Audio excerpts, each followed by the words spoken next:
Ladies and gentlemen, here we are. Tornado Tag Podcast, episode 129. Getting real close to 130. We're getting there, almost at that 2 bills mark. This is our quarantine episode because your boy got the COVID. We're gonna do this remotely. Andy may be joining us any moment. We're not sure yet, so stay tuned. Before we get into anything, I want to let you guys know that we started a brand new YouTube page. Facebook sucks. That's all there is to it. There's no other way around it. I've doing some research today. I was like, yo, why didn't anyone see this new thing for our YouTube page? No one's going to subscribe unless people just don't give a shit. It's very possible. No one went and subscribed. It's really weird. And then I kind of researched, and what happens is when you go on Facebook and you put anything that's revolving YouTube, they don't put it out. They just hide it. Unless you physically go to my page and click on it, you won't see it. So with that being said, we have a brand new YouTube page. All of the podcasts shows are going to have its own YouTube page. So Not Cool in High School, Banging Beers, Truth Behind Illusion. The IWEP network is going to turn into interviews with everyday people, and Tornado Tag will have its own. So if you can subscribe and support that, that'd be great. By the end of this year, all video will be going only to YouTube is the goal. So we can really track down our numbers and see how we can grow and see how we can do better. Unless you guys want us to stay on Facebook. But if that's the case, we need engagement to come up. You know what I mean? Talk to us. Let us know what you think. Engage. It helps. Let us know what you think. This is your show. You are the listener. We see the numbers. People are there. We just don't know who you are because there's really no communication between us. And we really want to change that and talk to you more. Engage, or he's going to come to your house and give you the demon Rona. Yes. Yeah. Look at I'm summoning evil spirits behind me. I'm not to be messed with. No. So definitely go support that. Let us know what you think of the idea. The new episodes the new episodes won't be uploaded right away. When we go live, they'll be there. But what we're going to do is you can only upload so many videos per day on YouTube. So it's going to take us a little bit to get all of our content uploaded again. So you'll probably see like 20 episodes every other day upload to the channel. So it's a great way to go check out some past content and see some older stuff and get caught up and see how terrible our quality was at one point in time. But yeah, it's all going to be there. It's going to be fun. But let's get into our Patreon subscribers. It's $1 or $5. It helps us grow, helps us pay for the bills like StreamYard and all this other cool stuff that we have going on. We have some goals when it comes to equipment that all helps out there too. We want to thank Kelly for Crystal Mountain Healing, Tommy Borsrath, Tree of Life Metaphysical Shop, Higher Than Other Words, J Horror, and Austin Blackwell. And then our 3 sponsors. If you want to become a sponsor, shoot us a message. We can work out some details of how you can do that. But until then, we want to thank the Tree of Life Metaphysical Shop. They are dedicated to providing quality metaphysical and holistic goodies to you. Not only do they have an online presence, but they have a brick and mortar store located in Ringtown, Pennsylvania. They have something for everyone. So stop in, shop online, and see what you can find. Come grow with us. This episode is powered by Poddex. Poddex, your unique interview and question starting prompts in the palm of your hand. So whether you're new to podcasting, an existing broadcaster, or looking to grow your audience and get more engagement, you're going to want to check out poddex.com. Use code IWEP Network off your first order. And last but not least, Abaddon Tattoo Studio, a unique professional experience in the town of Pine Grove, Pennsylvania, and second location of Pottsville, Pennsylvania. They provide high-quality tattoos and piercings in a relaxed, professional, and sterile environment. All of that can be found at our new website, iwepnetwork.com. And we want to welcome our brand new show, Stay Doomed, to the network. So we just added a brand new show, so definitely go check them out. The premise of the show is, you may know the guy if you follow along with us for Camp Leapfrog. It's Brian and I's broadcast partner, Scott Holiday. TV Scott Holiday. It's him and his wife, and they review TV series that only lasted one season. And they said, should the show should have stayed around, or should it have stayed doomed? It's a really fun show. Go check it out, along with our other great shows like Welcome Back, Higher Than Other Words, and then the rest of the shows you see most of our faces on. So yes, we're going to talk about all Full Gear and Survivor Series tonight. Maybe some fantasy booking, talk a little bit about post what happened, and maybe the Dynamite after.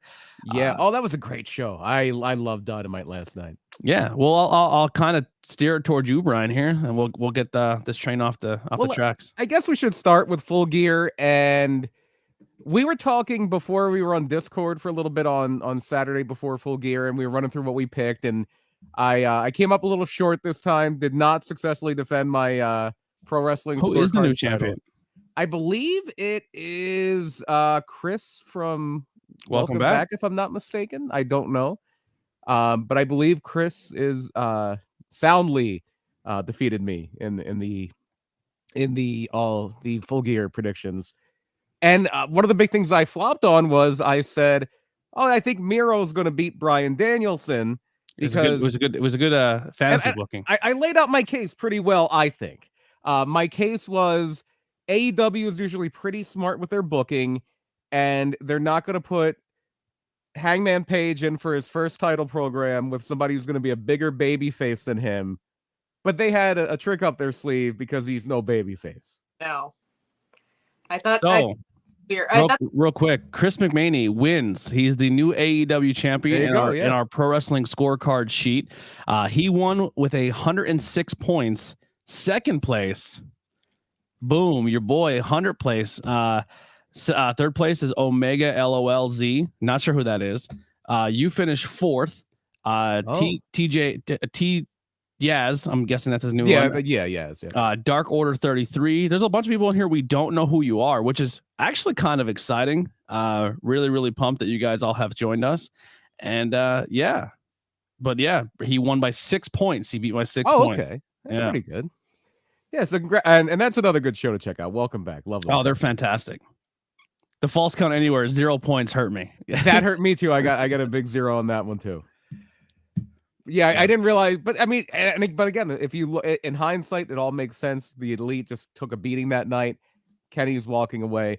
So let's just run through the card real quick. I have the Full Gear results here, and in the buy-in we had Thunder Rosa and Hikaru Shida defeating Nyla Rose and Jamie Hayter, and then we also had on the main show MJF and Darby Allin, which might have been my favorite match of the night. It was very good, very, very good.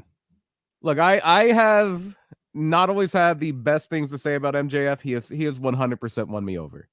Of those guys who are, like, they call them the 4 pillars, the young guys are building the company around, he is the best. Like, if you're gonna rank them 1 to 4, he is 1, and I think I'll put Sammy Guevara second. I think Sammy's a star too. Sammy's my first, so then 2 would be MJF. I really like Jungle Boy. I'm a Jungle Boy guy. He would be 3rd for me, and Darby Allin. He feels mid card for life for me. I like him, but I respect him, but he terrifies me to watch because I feel like he's gonna get himself hurt, and I don't want to see him not be paralyzed one day in his career. I mean, that's been said about so many guys. Always going to be in a wheelchair by the time he's 40, and a lot of those people, like the Hardys, are 40 now and they're not in wheelchairs. But yeah, Darby is. Matt Hardy always says you have a bump card, and you only have so many bumps on your card, and once you've taken all those bumps, you're done. Darby Allin is burning through that bump card really quick. Yeah. Well, Sammy burned through it this past during Full Gear with that Swanton. Oh yeah, and he burned through it on Wednesday night at Dynamite. They're going off the turnbuckle into the table too. That was a hard bump. Yeah. And then I feel like Sammy is doing it as safe as possible, though. You think? He's not being quite as well. I mean, that one thing with Matt Hardy, but it was Matt Hardy that got hurt. Yeah, where they went off the thing backstage and missed the table, and Matt bonked his head off the concrete. Not good. No. So then, moving on to our second match at Full Gear, we had the Lucha Bros defeating FTR to retain the AEW Tag Team titles. That is a tough match to follow, especially coming off how they won the tag team championships. You went from high flying action of them and the Young Bucks to more of a traditional style, drag them out, put them in the corner, cut the ring in half style match with FTR. I still thought the match translated very, very well. Yeah. And then we had a little screwery where they tried the Killer Bees. Yeah, they Mask Confusion, they were also called. I forgot that. Yeah. If you're old like me, you'll remember the Killer Bees, B. Brian Blair and Jumpin' Jim Brunzell.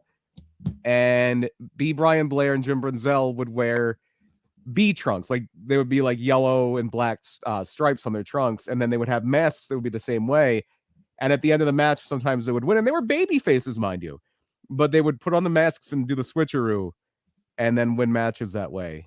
And then when they left WWF, they couldn't be called the Killer Bees, so they were called Mask Confusion. I love it. If you are watching watching along with us live, comment in the chat, say hi to us, let us know you're here, and let us know what you thought of All Out. Or I'm sorry, Full Gear. My bad. Such a fun show from top to bottom. Not a bad match on the card. Very successful. I believe I saw it was AEW's second most successful pay-per-view. Second Wow. too. About 150,000 buys, and they made about $4 million on the show. It looked like Nice. It was a really show. Yeah, I enjoyed it immensely. I mean, we all kind of watched most of it hanging out on Discord, and it was we tried something new out where we went live on Discord, but somebody had to go get COVID. Yeah, I had to go get COVID. I had to go grab that. I was licking everybody. I think going forward though, I think the move is I think we try Twitter. I think we just do Twitter Space. Yeah, it seems like it's the exact same thing, except there's more chance for people to go in because we already have. So the next time you have COVID, that's what you want to do. You want to do Twitter. Yeah. Look, I don't care. Stop it. I get COVID all the time. I got COVID this morning. I'm here jumping around. Yeah, I'm here. I'm doing it for you guys. So moving on, and if you got that reference, then good for you. That was an old Kurt Angle thing. It's one of my favorite Kurt Angle lines. He was making fun of Triple H, and he's like, "I tear my quad all the time. I tore my quad this morning when Triple H was out." Yeah. And so we then had the aforementioned Bryan Danielson defeating Miro in the World Title Eliminator Tournament Final. Bro, that DDT up top rope where he stuck his leg down. I thought he was going to break his leg. That was terrifying. It's so funny. For a while after he came back, every time he was in a match, I'm like, just don't hit your head. Don't hit your head. Don't hit your head. And now that he's in AEW, I'm like, oh yeah, this is Bryan Danielson. I forgot. I forgot how good he was. Yeah. It's a different human being. Yeah. That was like my third favorite match of the night, actually. So if I had to rank them, it would probably been an Eddie Kingston, Punk, MJF, Darby, and that one, Miro and Bryan Danielson. Yeah, and it was just a change of pace, very submission based, very much that groundwork. Right up my alley. Love that match. Yep, I really like that too. That was actually one of my dad's favorite matches. I had him up yesterday, and me and him both rewatched it, and he on that was one of his favorite ones of the card. And Miro is just so good. I'm so glad he's getting these big high profile matches too. Yeah, Miro's been killing it. So then we move on to again a huge change of pace. This is going to be your Wild Brawl match. A little bit of an upset here, I thought. Christian Cage, Luchasaurus, and Jungle Boy defeating Adam Cole and the Young Bucks in a Falls Count Anywhere match. Yeah, I didn't think that was going to happen, but like you said, it fit the narrative. It fit the narrative of the bad guys or the heels going down. You know, it kind of this pay-per-view kind of had that when they all lost leaving New Japan. They kind of like all went out on their back, and now it's like, what's next for the Elite? Yeah. It's like a new chapter. It was done very well. Yeah, and now they're probably going to downshift with Kenny not being there. You'll probably have Adam Cole as like your de facto leader now. So when Kenny comes back, he's probably going to be a babyface. Yeah, Kenny planting that seed there too with the possible rivalry between him and Cole during that little bit of a promo on Dynamite when he said, "No, I was talking to the Bucks." When he said, "Oh, we watch make sure things run smoothly or something," and Adam's like, "Yeah, I'll do that for you, buddy," and he's like, "I wasn't talking to you." Yeah, so, and Adam has a lot of friends coming soon, you know, whether it be contracts running out or all these interesting things happening. So by the time Kenny comes back, will there be a completely new stable? And the Bucks might be chasing a dragon or two. Yeah. When is Kenny's contract up? Isn't it 2003 or is it 2003? Omega? Yeah, Omega 2020. I think a lot of those EVPs are on 5-year deals. Okay. I know a lot of the wrestlers are on 3 years. Even when he's done, he'll be back. I don't think Kenny's going anywhere. You don't think so? You don't think he'll jump ship? No. I think AEW pretty much put their stake in the sand of the place everybody wants to be. Yeah, I would hope so. Yeah, if you're a wrestler and the money's all the same, why would you want to go to WWE right now? Why? Well, it's bad. To Japan, and I don't know how much that would be like how even keel of a relationship that would be, because he kind of left and it was rocky. And I think the main guy who was the source of a lot of the turmoil with the North American people and New Japan was that Harold Mage guy, and he's out. So I think that's why you're seeing a lot more cooperation now. Yeah.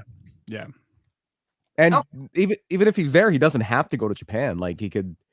I'm sure he'll be happy when Coda's healthy and the pandemic's not as big of a thing. He'd love to have Coda come to the States. Yeah, I mean those doors are opening. There's people going to Japan right now. People are traveling over there, and vice versa. Yeah, I fully expect that if travel restrictions are loosened up by the middle of next year in Japan, you're gonna have a hell of a G1 climax. Brian Dales is probably gonna be in it. Punk might be in it. John Moxley might be in it. You're gonna have a hell of a G1. Malachi Black might be in it. Miro might be in it. Dude, I might finally get my dream match: Miro and Tomohiro Ishii. You might even see like a cool like America versus Japan clash. that would be awesome. It would be interesting because Kenny Omega is the only gaijin, the only non-Japanese wrestler to ever win the G1. Yep. The dream matches that are coming up soon in professional wrestling are out of control. They really are. It's a fun time. It's a very fun time. Time to be a wrestling fan. One of my favorites just crossed the line, so I'm pretty excited. But we'll get to that in a moment. So then we had and by a good match, but maybe my least favorite match, the second least favorite match of the night was Cody Rhodes and Pac defeating Malachi Black and Andrade El Idolo. Yeah, that was definitely let me down. But I thought out of all four of those people, I still enjoyed the match, but I thought I maybe I expected a little more. But I'm really big on Pac, I'm really big on Andrade, and I'm really big on Black. So it was all right. I believe Malachi got banged up in that match. I didn't see the details in that. Mm-hmm. You see who Malachi Black's going to be wrestling soon? Who? Black versus Red and House of Glory. Yeah, I think met in AEW. Yeah, Black, Malachi Black and the Amazing Red. Jesus, is that going to make you make a pilgrimage to Queens? I think so. I think that's a trip to New York. I've always wanted to go to House of Glory. I've never been there, but I absolutely fucking love their roster. Yeah, so many of those House of Glory people are some of the coolest people we've met and our travels to the indie scene. Yeah. Like every time we see Rembrandt, that is like one of my favorite people too, and Cosmic are two of my favorite people to kind of hang out with backstage or main event, of course. We may have a new logo coming. We did say every couple months we're going to rotate this logo out and we're going to pick new people to represent on our show. The other one won't go away, but that'll still be on the back burner that people can buy merchandise off of. But a new one has been sent out to the art department, our lovely Haley Stokes, and coming soon. All I'm going to say is if you're in the House of Glory, you're going to be into this new logo. And it goes so far back to me because Amazing Red was just one of my favorites of that generation, going back about 20 years. His stuff in TNA was so fun. Yeah. And then great roster. The next match, it was fine, but it didn't measure up to some of the other matches. Was Britt Baker successfully defending the AEW Women's World Title against Ty Conti. I love Britt Baker. I think Ty Conti's cool, but this match had nothing for me going into it. I kind of said during the Discord chat that it seems like all your big names are going for the new TBS title, and Ty Conti kind of just got put into a match that you knew she wasn't going to win, and there was zero chance it was going to happen. Mm-hmm. Yeah, Britt's kind of been on the back burner. She's not really in a big program right now, and it hurts. It hurts. Yeah, it's kind of awkward that they're kind of putting the actual Women's World Championship on the back burner for this secondary title right now. And I know that's their spotlight. They want to showcase this new title, but I think some better storylines or something for the original title. And I would hope a new belt coming soon for the Lady World Championship. Too little. It looks like a Barbie doll belt. It's terrible. And I can't wait for some new blood to come into that division because I think somebody's going to be there soon, and I think she's going to thrive in AEW. Mm-hmm. Who's that? Whatever her new name will be, Athena or something else, the former Ember Moon is going to fit into AEW like a glove. Just got goosebumps. Ember Moon will dope. be so good in that division. You know how much I love me some Ember Moon, so I can't wait. I think Taya Valkyrie coming back would be fun. And I know if WWE is ever dumb enough to fire Asuka, Yeah. Oh my goodness, that will be. There's been rumblings that she might be on this latest release that they're having. Asuka. I think anybody that's not on TV is going to be vulnerable. Yeah, and I would love to see Asuka. Who knows? Last time we were doing a show, I think they were cutting people as we were live. So keep an eye on your Twitters. Yeah, the one of the last shows we did was when we're Keith Lee, Karrion Kross, and about Charlotte, 15, 16 people. Well, I do have Twitter up here, so yeah. As I'm saying it, I'm putting it up right now just to be safe. That is my favorite thing about Twitter. Is it is great for kind of late breaking news updates and like super live news, snappy. Yeah, getting information across pretty fast is good. Absolutely. I don't like that. I just scrolled down Twitter and I saw myself. Don't like that. Yeah, there's your face, right? Yeah. Block Tornado Tag Podcast. Okay. Yeah. All right, next match. The next match. Short match, but brutal. Jack, my co-host on Cheap Steak Suplex, this was his favorite match of the night. CM Punk defeated Eddie Kingston. That was my favorite. It was a great match. Only 11 minutes. I didn't realize that. 11 minutes and 9 seconds. But the power of Eddie Kingston to get an entire crowd to chant your name when you're wrestling CM Punk. Mm-hmm. That's not an easy thing to do. Yeah, the on and off between CM Punk and Eddie, the chants, they were awesome. But I wanted to say sometimes the short matches are great. Like, yeah, I always see these long matches, these 20-minuters or these, whatever. But sometimes those short and sweet matches like that, where they just give it their all in that amount of time, is a refreshing thing for me. Especially on a 4-hour pay-per-view. Yeah. Especially sometimes you need a match. It's just like a little bit of a sprint, not a marathon. Yeah. And how about two guys that were coming from the WWE stable, getting their fresh, I guess, first one of their big matches here in AEW, big show, and show a little color. Punk and Adam Cole with a little blade in action. Yeah. Oh, I just got a tweet from Wrestleville saying that our book is on the way. We're getting a Pro Wrestling Vault book sent to us via this company. We're going to review it and have the guy on the podcast. Oh, cool. Very nice. I'll give you the first dibs at the book, Brian, because you'll read a lot faster than I will. Yeah, I'll probably read it in I read the Moxley book in a day, so probably. Did you finish then? Yeah. We'll circle back around to that before we close out. The Moxley book is a very easy read. It's a fun read. And then we had the 10-man tag, another kind of like wild fracas. You had the Inner Circle defeating the American Top Team and the Men of the Year in a Minneapolis street fight. Fun match. Yeah, fun. Yeah, fun match. Baron Von Raschke got the claw. Yeah. So that was fun. Is that a future topic for the show? He could be. It would be weird. It would be, I don't know, because he was one of those guys, like, wrestling was a lot different in the 1950s where some of your heels were like, well, what's their gimmick? Oh, they're Nazis. He's a Nazi. Yeah, that it was a different time. Like Fritz von Erich, the patriarch of the von Erich family. He was a Nazi. Yeah. Well, I mean, we were going to talk Macho Man, and his whole angle for most of his career was he borderline flirted with domestic violence and domestic abuse. No, he didn't flirt. He didn't flirt with it. Did you ever see the thing with him and Tori Wilson? No. It was always a fixture on Botchamania.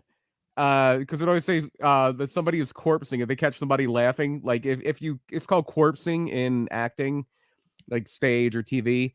It's if somebody like laughs or smiles when they're not supposed to, and it comes from like people playing dead bodies and laughing.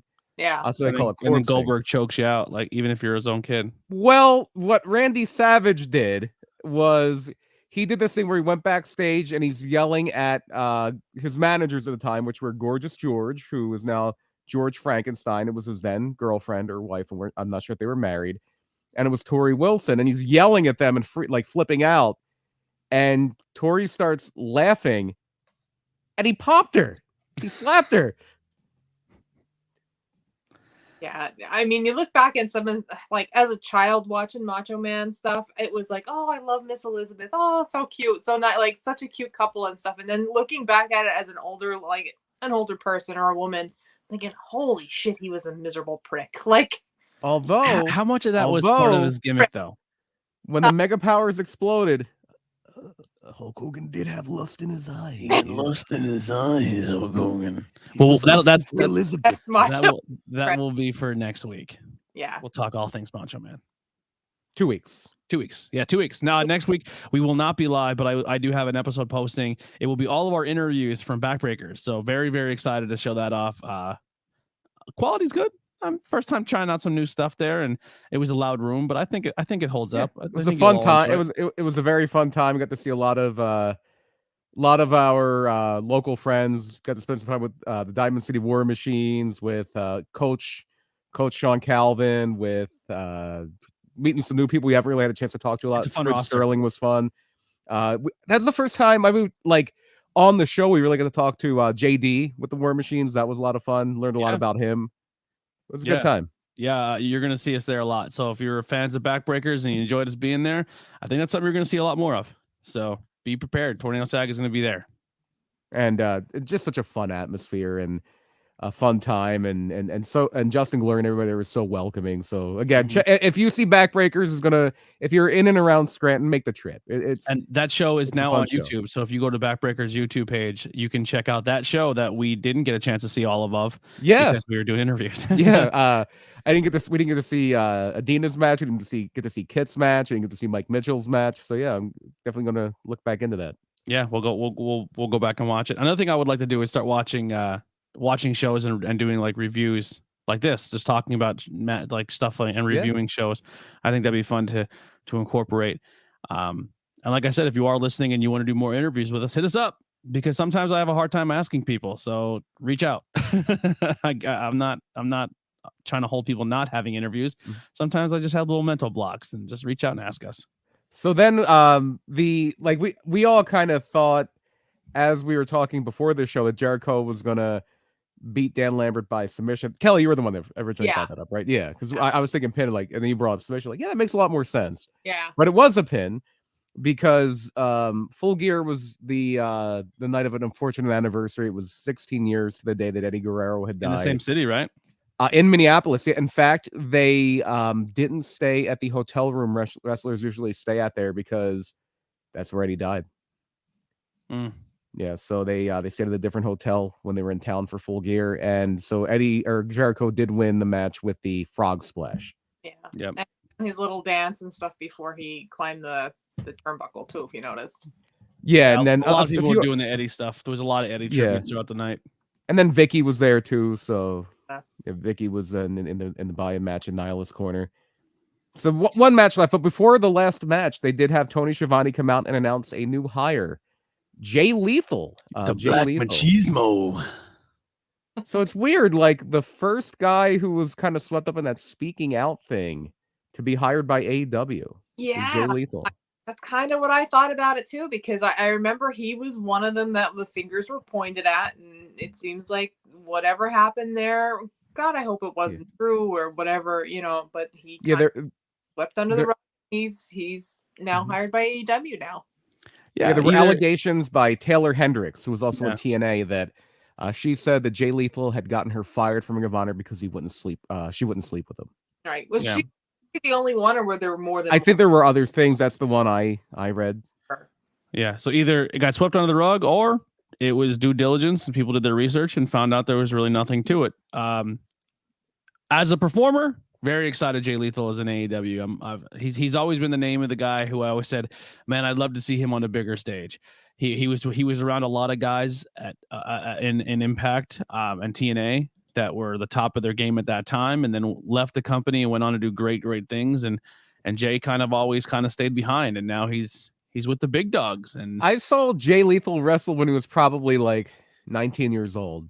He was Hydro in Special K at Ring of Honor. He's wrestled a lot around here too. Oh, has he? Yep. He used to train a few guys in the area. Speaking of Ring of Honor, if you're gonna be forgiving of people and you're gonna hire some people from Ring of Honor, bring in the Briscoes. Just bring in the Briscoes and I'll be happy. I love the Briscoes. I know they've have some behind the times thoughts on some things, but goddamn, are they good? Yeah, sure. I mean, I don't know what they did, but they said some things that maybe the Hurricanes took places because people are gay. Oh, yeah, that might not be very. And that that's might not that, age well. that's why they didn't. It was a long time ago, and it's also why they never got to WWE. Like they would have been in NXT if that never happened. Oh, we got a like here. Who liked us? Let me highlight it real quick. Ryan, thank you so much, Ryan, for the like. Let us know. Say hi to us. We'll put you up in the chat here. Yeah, I'm excited for Jay Lethal. Does Ric Flair come and do we get a woo off again? I don't know if they would recycle that. It's funny because there's a guy just like Macho Man. Yeah, it's like he knew. Well, he did know because it was on Dynamite. Yeah. But then the main event, of course, the Full Gear was Hangman Page getting the win, winning the AEW title from Kenny Omega, ending his reign at just under a year. And he got the approval of the Bucks. Yep. The Bucks did the whole "I'm sorry, I love you" thing to Kenny, not like, yeah, we're not going to stand in your way. Yeah. And Hangman is your new champion. That was a touch. Much respect to Kenny for his title reign, and now that we're learning how injured he was and how much he's been performing injured, kudos to him. Great title reign by Kenny Omega. Kenny Omega, the cleaner. I'm not sure that Hangman's going to have the belt quite that long. Yeah, I don't think so either. I think Hangman might get his fucking head kicked in. You think Daniel Bryan beats him for the title that quick? It could happen. Oh. All right. Well, let's talk a little bit of Dynamite before we get to that next segment. Before Dynamite, let's just tease something. And I don't want to give spoilers, but Mondays on YouTube, AEW does AEW Dark Elevation. And if you've been following this show and you've been following a lot of the wrestlers that we have been in contact with and have done some stuff with off the podcast, pretty much every match. Up for that yet? What's up? Are the graphics up for that? I don't believe so. Basically, these are just the spoilers. But I'm just gonna give the matches. You kind of know who's gonna win a lot of these matches when it's Dark Elevation. Logan LaRue, who has wrestled a lot for IWTV. He was at IWTV 100. He was in The Masked Wrestler. He was the first person unmasked on IWTV's The Masked Wrestler. He's a good-looking man too. It's a good-looking guy. I think I've seen him somewhere else, but I'm drawing a blank when I think I've seen him somewhere else. I'm drawing a blank too. But he will be wrestling. He'll be wrestling Tony Nese on Dark Elevation. Ooh. Rio will be wrestling Trish Adora. Listen, all right. If you do not know who Trish Adora is, now is your chance. Just what I'm sure I don't know what they're gonna let her do on Dark against Riho, but Trish Adora is a name you need to go seek out. If you are not subscribed to IWTV, do so, because she is someone you need to watch. If you're a local fan and you love Tony Deppen, her and Tony Deppen had a intergender Iron Man match that went into double overtime, I believe, right? I think that was a different Iron Man match. That was one of Fight Forever, where I think that was somebody else he was wrestling. I want to say Deppen, or was it Trish Adora? He did do he was the first intergender Iron Man match. And it was Tony Deppen versus Trish Adora, and I believe it goes into double overtime. So I think they went longer. And then Tony Deppen had another Iron Man match like a couple weeks later. Yeah, I think I'm looking it up now because that doesn't. I think you're getting the two confused. Yeah. I believe the Iron Man challenge was at Fight Forever, and it was Jordan Oliver and Tony Deppen. I think he just had like a standard, maybe a 90-minute Iron Man match with Trish Adora, and then the one on Fight Forever, won an hour. It was tied, so they won another hour, so they had a 2-hour match. Yeah, with Trish Adora and Deppen. No, with Deppen and this. What did I just say the person's name was? Jordan Oliver. Oh, okay. You're getting two Iron Mans confused, I think. Okay. Good call. Yeah, they were both right on top. But anyway, Trish Adora is fantastic. Just go follow her. She's really, really good. When they did, and also Tony Deppen's got a gas tank on him. Yeah. And two just top females in the area right now, Trisha Dora and Masha Slamovich, were both shouted out on PWI's list, and they were the highest ranked females, as well as Edith Surreal ranked really, really high on the independent scene on that top 150 and list. deservedly so. Absolutely, all incredible wrestlers. Yeah, congratulations to Trisha Dora for getting a dark elevation against the former champion. Yeah, I looked it up. The first champion. Her Iron Man match with Deppen was only an hour, and she won. She won 2 falls to 1. Yeah. So then also you're gonna have Wheeler Yuta, who was at IWTV 100, is going up against Serpentico, until very recently the IWTV World Champion. Wheeler Yuta. Yeah, just lost that to Alex Shelley. He's the first person to hold a title when it was pretty much crowned as a world title. Yeah, it was. Mm-hmm.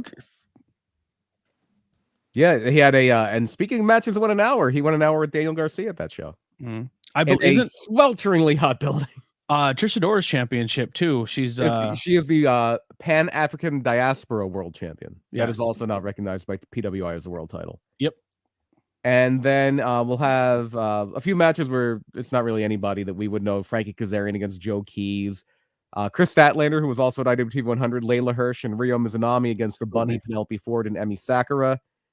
And then the Dark Order, it's going to be 10, John Silver and Alex Reynolds. So 10, we did get a chance to meet at PPW. And speaking of PPW, they're going to be up against Baron Black and the former PPW Tag Team Champions main event, making, I believe, their 5th appearance at AEW. Yeah, their first one was against FTR. And they are the rightful winners of that match. And I will stand by that under Lucha rules. When they rip Jay Lyon's mask off, that is a disqualification, and main event beat FTR. Yep, it's in the books. And then they got to wrestle Luchasaurus and Jungle Boy. They wrestled Jurassic Express. There's a few other ones. I think they could do like a really fun 6-man where it's mainly House of Glory people too. Yeah, it might have been Private Party and a few other people. Love main event. Onward. Absolutely. And then Tay J, the team of Ty Conti and Anna J, will be going up against some Camp Leapfrog vets. One of them was in PPW as well once. Willow Nightingale and Erica Lee. If first off, if you don't just look at Willow Nightingale and not smile, there's something wrong with you, because her smile is contagious. She comes out and immediately grabs the room. And if she's not making you smile, and a very tall woman who comes out and what she wears is her gear and starts screaming "poo poo pee pee" does not make you smile, then you're dead inside, because that is a awesome tag team to watch. I'm very excited for both of them. And both of those two, when that bell rings, oh yeah, they're smiles, but they will kick the shit out of you. Yeah. They can go. Yeah. Christina Marie and Erica Lee probably have one of my favorite female matches at PPW. They kicked the shit out of each other. Yeah, it was awesome. Wrestling, yes. Oh, it was PP Poo Poo Wrestling. Yeah, PP Poo Poo W Wrestling. But wow, they killed each other. Super happy for all of those talents. Very, very fortunate enough to work with most of them very recently this year. Yeah. Yeah, it was it's always fun to see people get to do fun stuff like that. Yeah. And those matches, we had that listing because they were all taped during Dynamite, and that opening segment of Dynamite, goosebumps, because the Hangman comes out, it's National Cowboy Shit Day, and then Danielson comes out and he's like, I'm surprised it was you and not Kenny. Like, he's acting a little bit like a heel. Yeah, like a little subtle heel thing here. And then he just becomes a full-blown heel. Yeah. And he has a crowd that loves him and would have been chanting yes 10 days before that. Yeah. Eating out of the palm of his hand. The little subtle digs there into Hangman, and all of a sudden he just turns. I'm going to say, I think the segment fell a little short for me. I thought the crowd were so confused. Stop it. They were so confused. Then they cut, then they have a brawl. And then they cut back, and he's into a match with Evil Uno, and like okay, well he's teasing about a match right now with Hangman, but the next match is him and Evil Uno. Like that was because he's like, you're not. He did the cowardly heel thing. Yeah, he did the you're not ready, you're not dressed. I don't want you to have any. Bryan Danielson is the best wrestler of his generation. And, I agree, and you got to see it there. It's yeah. It was fun pretending like, Kenny Omega, Okada. No, the best is back. So it's so much fun to see Bryan Danielson do his thing. I was very, very one of my favorite runs for him in WWE was him as the Eco champion. The Planet's champion. Yeah, he's incredible. Yeah, and he's doing the I have until 5 referee again, and he's pulling out all those. And tricks. he looks like he's been fist fighting everybody in the locker room before he gets out there. He has black eyes. He's bruised everywhere. His chest looks like hamburger meat. He's really working, man. Like he's working almost every show he has a match. Mm-hmm. He wants to be a professional wrestler again. Yeah. Absolutely. Absolutely. And even back in the day for me, it was like, oh, like Punk is awesome. Just with ROH, Nigel, Samoa Joe. It's like, they're all great, but that guy's the best. So it's so fun to have him back. How hot does he go on your list of all time? Wow. I had this discussion yesterday. I'm like, I always say like my favorite wrestler ever is Randy Savage. It might be Bryan Danielson. Yeah. It might be Bryan Danielson. Yeah, it's tough. It's tough, man. Definitely a better husband, it seems, than Randy Savage. Yeah, that goes without saying. But he has great taste. He married an Eagles fan. Ugh. Well, he got the better of the sisters. More tolerable. They're both Eagles fans. Oh God, it's awful. How did they become both Eagles fans? They're not. Their grandmother is from Philly, and she was a big Eagles fan. Oh, okay. Now that explains it. I didn't know that. I mean, I watched a little bit of Divas, and I could see. I saw a few pictures of them with Eagles jerseys. I'm like, how are they Eagles? Whatever. But now that explains it. Then. Yeah, it's is that why what's her name was never really expecting a ring from John Cena? She was just preconditioned for a football team. Really, Mr. No Ring Joke. So you can't do that anymore. It's over. You can't. Your window closed. It's over now. You can't make that joke. All right, let's get on to our next segment. See, if Johnny Moran ever ties a knot, they'll get a ring, but it's going to be a ring from 30 years ago. Yeah. Historic rings. Yeah. It'll be a ring that this is a ring from when I was a child. Yeah, and the team name doesn't exist anymore. That's right. Yeah. It's like an asterisk name, asterisk ring. Yeah, the ring is actually just an asterisk. That's the diamond's shaped like an asterisk. Oh man! All right. Anything else in Dynamite that really jumped out for you? The Jay Lethal Guevara match was excellent. Agreed. Yeah. Excellent. It was delight seeing Tomohiro Ishii on Dynamite, teaming with Orange Cassidy of all people. He walks like an ape. Yeah, he does. That is a bad man. I love that guy. If he got any lower, his knuckles would be scraping off the ground. He and a perfect nickname. If you were to imagine somebody that is nicknamed the Stone Pitbull, that is exactly what you would picture. But when I think of tag teams who are polar opposites, holy Hannah, him and Orange Cassidy. And that was the point. That was like, really, that's your team. Well, also because Orange Cassidy is now in Chaos, which makes sense because when Chuck and Trent were over there, they were in Chaos as well. Rocky Romero is over, and Rocky is mostly a manager now, but he is also and he does commentary, English commentary on the Japan World, but he is also the behind the scenes liaison that books all the American and Canadian talent for New Japan. So it's always great to see him on, and he's a damn good wrestler too. He had a great match with Danielson before. And then we that new best friend shirt's amazing with all the faces. Oh yeah, that was so cute. And it certainly does look like we are going to get Punk and MJF. That was a fun little thing. MJF's out there doing his thing, and Punk just comes out, laughs at him, and walks back. Which one? Great little seed planted. Brian, did you say it on our Discord thing when we were bookings? And I'm like, Brian was right. There it is. I've been saying Punk and MJF are going to feud since Punk got there. Does Punk lose to MJF though? He could. That might be Punk's first loss. If you want to elevate MJF, and I think you should, yes, Punk loses the MJF, I think. And I don't think Punk's gonna make a big stink about losing to a young guy that you're gonna build the company around. No, I don't think so either. I think who just posted a picture of MJF when he was little meeting Punk? Somebody, I just seen that on my newsfeed today. Quick, he met everybody. Punk, Rosie O'Donnell. He's meeting everybody. You are my sunshine. He was a cute kid, I will say that. All right. My favorite MJF video was him and Danhausen at the one Comic-Con thing. Oh, I love Danhausen. So as soon as his leg is better, he's AEW, right? I wish him and Nat make some sort of sideshow out of him. They hire him now. Like Brick got so over when she was here. And he can do the same thing. Yeah. He could be like a judge, like a golf, like a tennis judge, where he can just like sit. Yeah. Cheating. Aubrey, cheating. Well, they say shit so much on AEW that he could just be the censor. He could be like Steven Richards in the Right to Censor. Yeah. Don't. Anytime somebody says shit, he swore. Don't cuss. If you cuss, then Danhausen can't get seen on major television and can't get all the monies.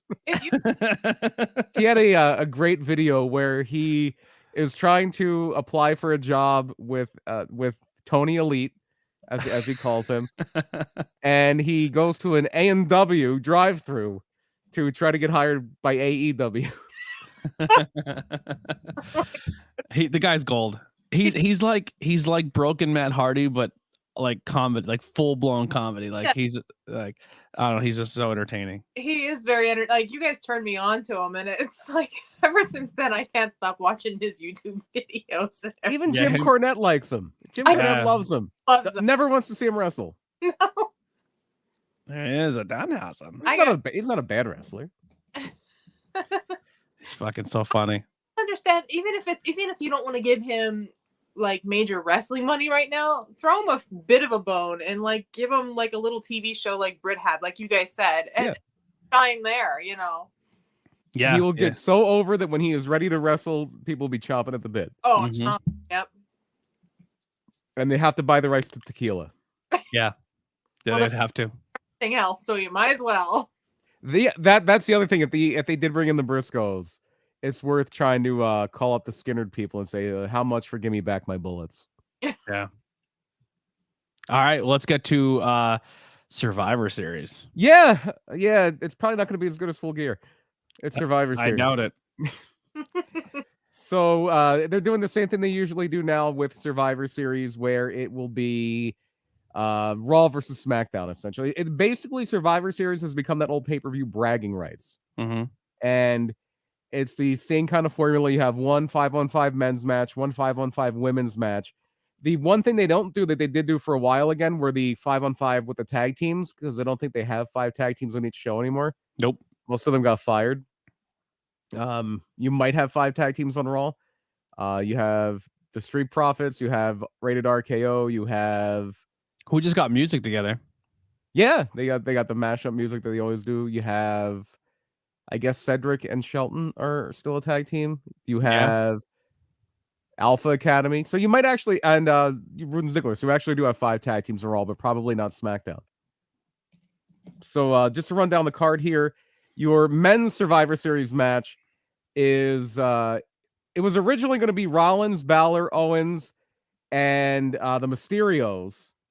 But the Mysterios are now off of the card. And it's going to, which is funny because when it was those 5, when it was Owens, Rollins, Balor, and the Mysterios, it's all 5 people on Team Raw at that point were just on SmackDown, which is how useless the Survivor Series concept is. Yep. Like, who cares about Raw loyalty? You were literally on SmackDown a month ago. Mm-hmm.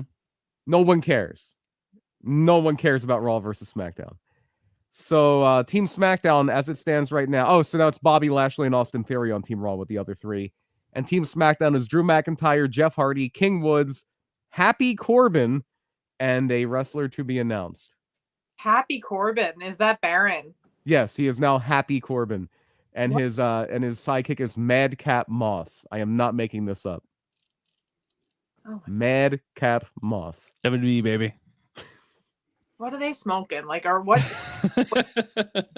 Seriously, like, the man who is leading the creative direction is in his mid-70s. That's what's happening. I'm not trying to be ageist, but no, like he probably does have some sort of dementia or Alzheimer's, or something that he's. Oh, never mind. Keep going. I'm sorry. Here's a match I think could actually be pretty good. I think the women's Survivor Series match could be pretty good with who all is in this. On Team Raw, Bianca Belair, Rhea Ripley, Liv Morgan, Carmella, and Queen Zelina, taking on Team SmackDown, which is Sasha Banks, Shayna Baszler, Shotzi, Natalya, and Toni Storm. That is one hell of a Team SmackDown. Yeah. That is a good team. That pay-per-view match right there is enough for me to tune in and check it out, but they'll probably botch it somehow. I'm sure it'll be fine. Yeah. What's the champ doing? What's the king of the head of the table doing? Well, then the rest of the matches are all your champion versus champion matches. You have U.S. champion Damian Priest against Intercontinental champion Shinsuke Nakamura. That's exciting. How is Shinsuke Nakamura still the Intercontinental champion? I feel like every time I'm putting on SmackDown, he loses. Yeah, he always loses tag matches and non-title matches. Yep. And then you also... Is this going to be a thing, too, where they're all going to wrestle in, like, Raw and SmackDown shirts like they always do? I hope so. That's my favorite. I hate it. It's so bad. When I say favorite, I clearly am joking. It's so bad. Really sarcastic on that one. And then we also have the tag team champions, Rated RKO from Raw against the Usos from SmackDown. Boy, the tension for that one's going to be really fun. Yeah, it's going to be great. And then you have the one that probably has the most intrigue because of the backstage stuff, Charlotte against Becky. Yeah, so let's talk about that real quick. Are you in the camp that you're buying this? Because I don't. What? There's heat? Yeah. They're probably not like on each other's Christmas card list, but I don't think they're going to shoot on each other. Yeah, I think they're playing into a story. I don't know if they hate each other as much as they're letting on. No, I mean I believe what they said happened where they had words backstage and then they escorted Charlotte out. Like I believe that happened, but they probably said, okay, we're going to do business with each other, and they're going to go out there and they're going to make it look like they're really going at each other, but it's going to be... So who's interfering? Who's interfering and not getting... Neither one of them are dropping clean to each other. The other one. Maybe Bayley? It has to Maybe be. Bayley comes back? I guess she is considered a free agent, so who knows which show she's going to be on. Yeah. The only thing is they're both heels, so it's kind of tricky to do that because they're both heels. It'd be a rising thing for Bayley to come and maybe take the title off Charlotte. It could be. I mean, if there's heat on Charlotte, I have a feeling if Bayley's going to come back to Raw. I have a feeling Bayley will go to Raw, and if Asuka comes back, she's going to go to SmackDown. But with that, maybe Liv Morgan costs Becky the match. Maybe Becky wins because I think if there's heat on anybody right now, it's going to be on Charlotte, and so maybe she loses as punishment. Yeah. And I don't think she's going to be like, yeah, I'm not doing the job. Yeah. She's like, no, I'll lose, and then I'll be in AEW as soon as my contract's up. Yeah. Yeah. I wonder how much longer she has. Yeah, I have no idea. They might do that thing that they do to people where they add on to the contract, like because she was out for a while. Yeah, she got surgery last year.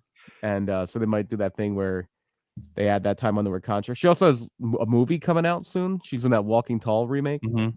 Sorry, I keep yawning. It's still, I guess, a little. Yeah, you're sick. It's fine. Yeah. God damn it, he's yawning. Yawning. Stop yawning. Why are you sick? What's sick, pal? COVID's a hoax. I can tell you it's not. COVID's fake news. Yeah. I'm very thankful I am vaccinated. Don't get the vaccine. It's got 5G. No, wait, get the vaccine or I'm going to fire you. I can definitely see this sickness being a lot worse if I wasn't vaccinated. So I'm very thankful I was. Yes. And that is definitely a good thing. Yeah. Like, even if you do get it, if you have the vaccine, you probably don't get it as bad. I just got the booster on Tuesday and my arm hurt like for 2 days. My arm this time around than the first 2 shots. I got the booster and I had like no side effects. So I'm like, uh-oh, did I have something before I got the booster? Yeah. Because like my arm maybe hurt for like a little bit, but I didn't even have like redness on my arm. It was the strangest thing. Like if I didn't see the guy jab the needle in my arm, I wouldn't have thought I got stuck with a needle. The guy jabbed me like right at the top of the shoulder almost, and like my arm was gonna fall off. Now, did you get a Moderna booster or? Moderna, yeah. Yeah. I'm crossfaded now. Tony and I both got a Moderna originally, and then this time was a Pfizer booster. So I'm layering my vaccines. There it is. Any other matches for Survivor Series? Yeah, well, the big one, the champ versus the champ, Roman versus Big E. Now everything's hinting at the 25th anniversary of The Rock and all this fun stuff. Does he show up on Survivor Series? Maybe. It depends on his schedule. Look, if The Rock ever comes in, if The Rock ever I can't speak today. I think I got a stroke from the vaccine. So if The Rock ever calls up Vince McMahon and he says, "Hey Vince, I want to be on the show," Vince is never be like, There's no room for you, Rocky. There's no room for you, biggest star in the world. You can't be on the show. If The Rock wants to be there, he will be there. Yeah. Yep. He basically could walk into the joint probably last minute and they'll find something for him. Yes. No, absolutely. Why wouldn't you? It's The Rock. Yeah. Right. You would have to. You would think if you're doing that, you might advertise him, unless it's just like he's doing it as a like just a thank you. Or like he did the night you got booed out of the building in Philly when Roman won the Rumble. Yeah. And he was not happy.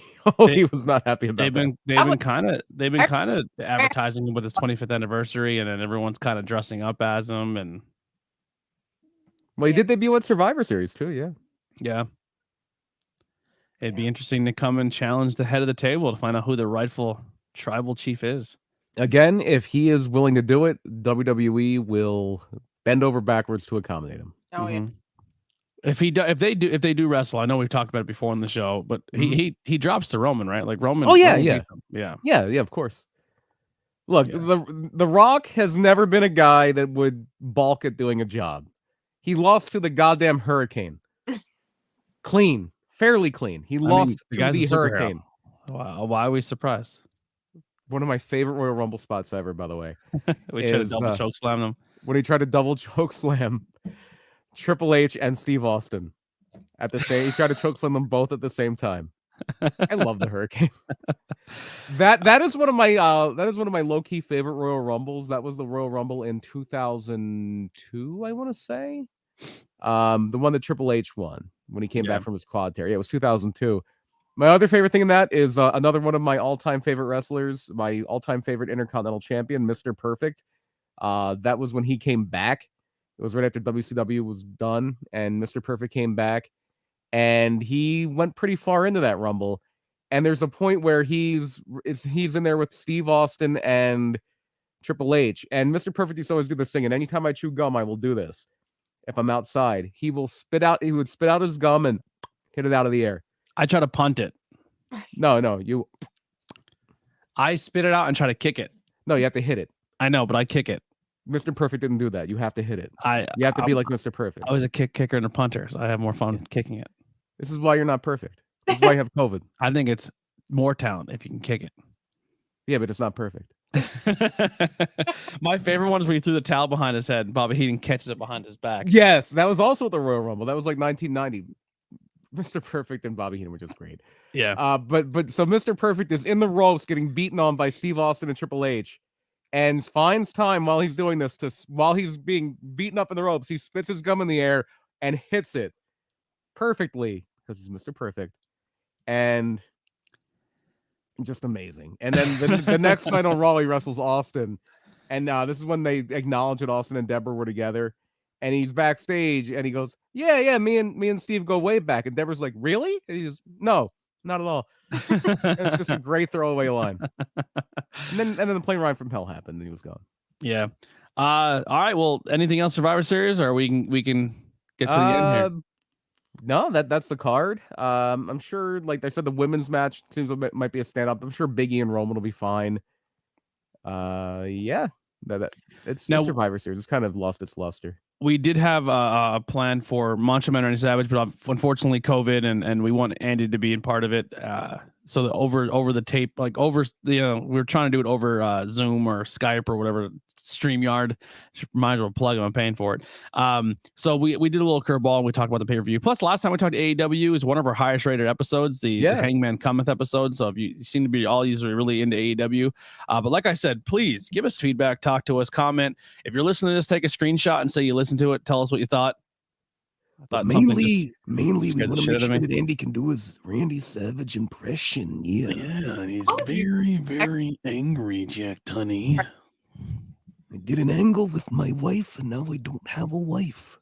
So next week we will talk Macho Man Randy Savage. Brian, what T-shirt are you wearing today? I'm wearing the stained glass Lucha Bro. Oh, I'm just Pro Wrestling Tees. Pro Wrestling Tees, stained glass Lucha Bro shirt. Yes, I'm wearing the brand new Pro Wrestling Tees Luna Vachon. Love Luna to death. You have any wrestling shirt for you tonight? No wrestling shirt for me tonight, but I will be debuting my tornado tag one, and I have some pop culture ones coming for Not Cool in High School and Truth Behind the Illusion. So, and she's been doing a fantastic job making clips of the show, so we want to thank Kelly so much because she's killing it. Also, not only do we have a new YouTube channel, but we have our own TikTok. So you can follow us on TikTok, Tornado Tag Pod. We'll be uploading some clips on there and interacting and talking. So another platform you can follow us on. There you go. A little TikTok action for you. So that's like TikTok. It's got too many short videos. I like the longer ones. Yeah. You are definitely from the old school, Brian, because the younger crowd, they just like those 15 seconds and keep swiping. Yep. As much media as you can get through. Kelly, what do you want to plug today? What do I want to plug? I do distance Reiki sessions now. They cost about $15 for about an hour. I also want to plug, it's not really anything I'm doing, but the longest lunar eclipse is happening tonight into tomorrow right now. So this brings a lot of change, it could be a lot of anger issues too coming out with this, a lot of financial issues. So just watch your backs around that, try and keep mindful and keep a positive mindset. That's what I'm going to plug. There it is. What the fuck is happening? You got eclipsed. Like, I don't even know what went out. If a gong happened, with that lighting, I just want to see the boogeyman slowly rise behind you with worms in his mouth. I swear that was not. Don't give the boogeyman COVID, whatever you do. Yeah, I don't know what turned off. There was a light on, and now there's not. I don't know what happened. All right, that's kind of spooky. Brian, what's your plug before I die here? Before Tony dies, head over to projecthumanoid.com. We're having a very busy weekend over there. Murder My Dude is now on Fridays. So in about 4 hours here, our last episode before Thanksgiving is coming out. It is Black Friday, my dude. We're going to go over tons of deaths that happened on Black Friday or Thanksgiving associated with that holiday shopping thing. So we have a pretty wide range of them. So we've done like Thanksgiving type stuff before, but we've never done Black Friday. So we have that. And then on Sunday, Saturday and the Sunday, Cheesesteak Suplex is coming out. We're going to be talking about some history. I'm going to kind of do a lot of what I do here. We're going to be talking about the history of Thanksgiving Day wrestling. It was a big thing in Georgia Championship Wrestling. Starrcade, the granddaddy of them all, was the original big super show pay-per-view type thing, even though it was closed circuit back then. That was on Thanksgiving for the first couple of years. And of course, Survivor Series, which the debut of The Undertaker. Yeah, well, yeah, that was actually the last Survivor Series that was actually on Thanksgiving. Mm-hmm. After that, it went to Thanksgiving Eve and then just some Sunday in November. But the last episode of Cheesesteak Suplex, the one that you can go listen to now, we were just talking about Randy Savage. That episode in the wrestling portion, which is toward the end of the show, we even get into where the "oh yeah" comes from. So if you ever wanted to know why he says that, you'll find out on Cheesesteak Suplex. Spoiler alert, he stole it. He stole it, and I'll steal it again. Yeah. So yeah, projecthumanoid.com. We have merch there. We have all sorts of fun stuff. Murder My Dude, Cheesesteak Suplex. Listen to them all. Yeah, they do a great job. Check them out, projecthumanoid.com. 2 great shows. Check out iwepnetwork.com and follow the rest of our shows. Interviews with everyday people. Coming back 2022. I got a really cool guest that's lined up. Don't mind your COVID brain here today, Tony. That's what I have a guest who fog.